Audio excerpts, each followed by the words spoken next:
बाद में शाम को 0 ओवर शाम को पीपी चौधरी शाम को मुझे ये बहुत चौधरी हो गए इधर उधर नहीं बोली राजा भानु प्रताप।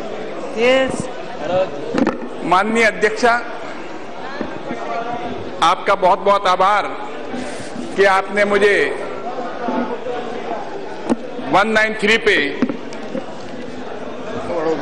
किसानों के संबंध में इतने महत्वपूर्ण मुद्दे पे बोलने का मौका प्रदान किया। माननीय अध्यक्ष महोदय, कृषि जो है आज भी हमारे अर्थव्यवस्था की रीढ़ की हड्डी है। आज की तारीख में 60% जो किसानों को जो है कृषि के द्वारा जो रोजगार मिलता है। हालांकि मैं मानता हूं कि ये रोजगार जो है, अगर हम 1961 के आंकड़े देखें तो उसमें जरूर फर्क आया 15% का। 1961 में 75% जो है कृषि से हमें रोजगार मिल रहा था, जो धीरे धीरे 2014 में 60% तक आकर के सीमित रह गया। आज कृषि जो है वो निर्भर करती है प्राकृतिक नेचर पे, और कुछ प्रॉब्लम जो है वो मैन मेड है नेचर में, जैसे सूखा का मामला हो, चाहे बाढ़ का हो, चाहे ओलावृष्टि का हो। अभी हाल में ही मेरे लोकसभा क्षेत्र पाली में ही नहीं, पूरे राजस्थान, मध्य प्रदेश और भारत के कई राज्यों में ओलावृष्टि की वजह से किसानों को बड़ा भारी नुकसान हुआ। इसमें यह माना जाता है कि नेचर के आगे इसमें कुछ नहीं चलता, राम रुक सकता है, लेकिन ऐसे मामले में राज को नहीं रुकना चाहिए। मैं भारत सरकार के कृषि मंत्री जी व वित्त मंत्री जी से, वो भारत सरकार से निवेदन करूंगा कि इसमें अधिक से अधिक जो राशि जो है वो किसानों के लिए उनको दी जाए, जिससे उनको राहत मिल सके। जहां तक मैन मेड प्रॉब्लम जो है, हमारी कृषि नीति जो है 1961 से लगा करके पिछले 50 वर्षों में असंतुलित कृषि नीति होने की वजह से जो कृषि पे जो प्रभाव पड़ा है, उसकी वजह से किसान बहुत ही दुखी हुआ है। आज किसान को अपनी उपज का लागत मूल्य नहीं मिलता है। जब 1961 की बात करें, उस समय की बात करें, अगर किसान 100 रुपए खेत में लगाता तो उसको 130 रुपए मिलता था। आज किसान 100 रुपए खेत में लगाता है तो उसको 60 रुपए की आय होती है। उसके अलावा इसके कई कारण रहे हैं। कुछ पेस्टिसाइड और इंसेक्टिसाइड ऐसे हैं जो हम उनको खेत में यूज करते हैं, उसकी वजह से जो कि बैन हो चुके हैं। दूसरे यूरोपियन कंट्रीज और अमेरिका में जो बैन हो चुके हैं, और वहां से पेस्टिसाइड और इंसेक्टिसाइड जो हमारे किसान जो यूज कर रहे हैं, क्योंकि उनको ज्ञान नहीं है और ना ही उपलब्ध कोई इस तरह का प्रोवाइड किया जा रहा है। जहां तक ऋण और बीमा का सवाल है, उसमें भी जो है पर्याप्त नहीं होने की वजह से किसानों को कई तकलीफों का सामना करना पड़ रहा है। और इसका परिणाम यह हुआ कि आज की तारीख में जो जीडीपी में कृषि का जो हिस्सा है वो 13% रह गया है। 1961 में यही हिस्सा जो जीडीपी में जो था वो लगभग 55% हिस्सा था। तो ये बहुत ही शोचनीय बात है। और हमारी कृषि जो है आज की तारीख में 60% जो है मानसून पर निर्भर करती है, 40% जो है वो ट्यूबवेल पर निर्भर करती है।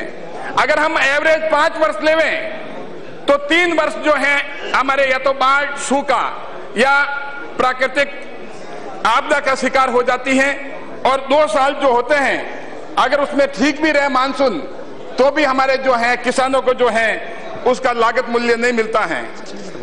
अध्यक्ष महोदय, इसका परिणाम यह हुआ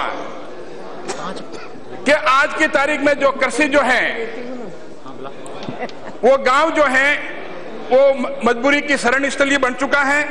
इसके लिए आज जो है फूड सिक्योरिटी एक्ट जो आया है, फूड सिक्योरिटी एक्ट के साथ साथ में नरेगा भी है।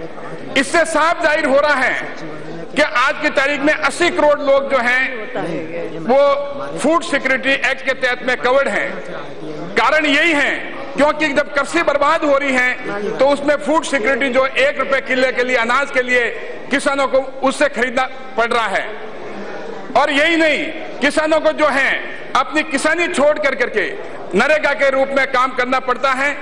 अगर इसका उपाय अगर सरकार, मेरे मत में यह है कि अगर नदियां से नदियां जोड़ने का अगर काम सरकार कर लेवे तो पूरे देश में कम से कम जो 60% जो जमीन जो है वो सिंचित की जा सकती है और किसानों को बहुत बड़ी राहत मिल सकती है।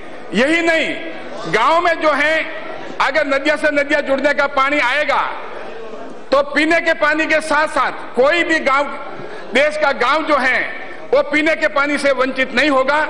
और नदियां से नदियां जुड़ने से किसान का हर खेत सिंचित हो जाएगा। उससे जो कृषि पे जो है जो सूखा और बाढ़ का जो प्रभाव है वो नहीं रहेगा।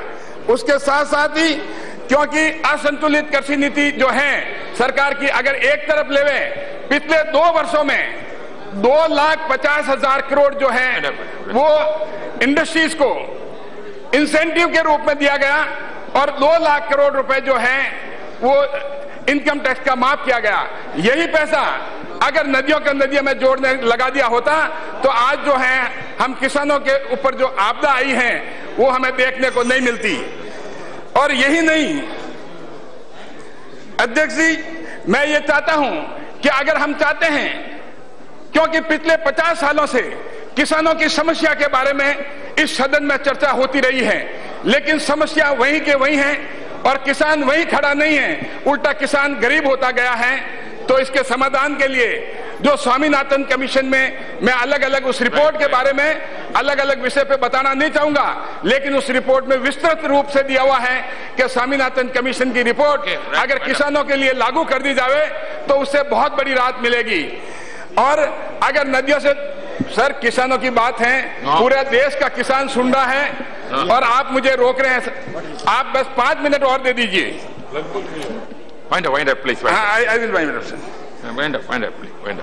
बाढ़ और सूखे की स्थिति के बारे में मैं बता रहा था। अभी जो ओलावृष्टि के अलावा बाढ़ और सूखे की स्थिति भी आती है, उसको निपटने के लिए जैसे हमारे अटल बिहारी वाजपेयी जी के टाइम में ये उन्होंने कहा कि अगर नदियों से नदियां जोड़ी जाती हैं तो उसमें हमें 2400 मेगावाट बिजली मिल सकती है, 25 मिलियन हेक्टेयर लैंड इरिगेट हो सकती है और 10 मिलियन हेक्टेयर लैंड में ग्राउंड वाटर रिचार्ज होगा। अभी हाल ही में हमारे प्रधानमंत्री जी जो, बस वाइंड अप कर रहा हूं सर 1 मिनट में ही, मैं हमारे प्रधानमंत्री जी नरेंद्र मोदी जी का आभार प्रकट करता हूं कि उन्होंने अभी इस बजट में किसानों का विशेष ध्यान रखा। उसमें कृषि उत्पादक बढ़ाना, कृषि सिंचित क्षेत्र करना, फसल बीमा योजना हेतु पूरे 2,590 करोड़ प्रस्तावित करना, प्रधानमंत्री ग्राम सिंचाई योजना, प्रधानमंत्री कृषि सिंचाई योजना, फार्म क्रेडिट जहां 8,50,000 करोड़ का जो प्रावधान रखा गया है, ये मैं हमारे सरकार के प्रधानमंत्री जी को, वित्त मंत्री जी को और कृषि मंत्री जी को बहुत बहुत धन्यवाद देता हूं। लेकिन अभी जो आपदा आई है, चाहे हमारे मेरे लोकसभा क्षेत्र पाली में आई है और चाहे राजस्थान में है, मैं चाहता हूं वित्त मंत्री जी को, कृषि मंत्री जी से कि राजस्थान के लिए विशेष पैकेज दिया जाए जिससे वहां के किसानों को राहत मिल सके। बहुत बहुत धन्यवाद।